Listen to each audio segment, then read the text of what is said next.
भाई यहाँ हमें बताया जा रहा है कि जी ऑफ एक्स हमें एफ ऑफ एक्स को तब्दील करने से मिलता है।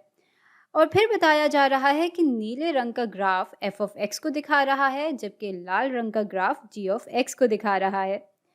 और अब हमसे कहा जा रहा है कि जी ऑफ एक्स को एफ ऑफ एक्स के पैराए में दिखाए।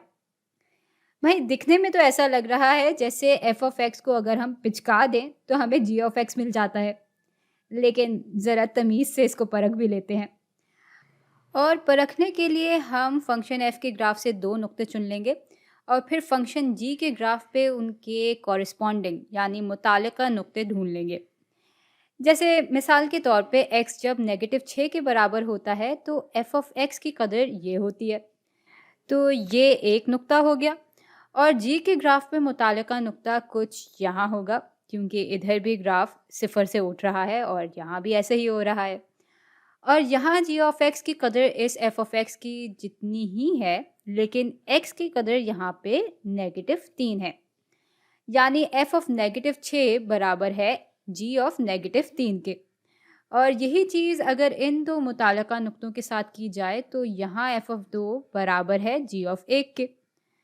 अच्छा, अगर आप गौर करें तो एक पैटर्न आपको यहाँ पे बनता हुआ नज़र आएगा। भाई यहाँ f में जो भी इनपुट डाला जाता है उससे वही जवाब मिलता है जो कि g में उसका आधा इनपुट डालने से मिलता है। यानी अगर हमारे पास f ऑफ x है तो ये बराबर होगा g ऑफ x बटा 2 के। या इसी बात को हम यूँ भी दिखा सकते हैं कि g ऑफ x बराबर होता है f ऑफ 2x के, क्योंकि यहाँ अगर -3 है तो f में इसका दुगना यानी -6 का इनपुट डाला जाता है और तब जाके ये दोनों एक दूसरे के बराबर होते हैं। तो इसका मतलब है कि ये सही इम्कान है।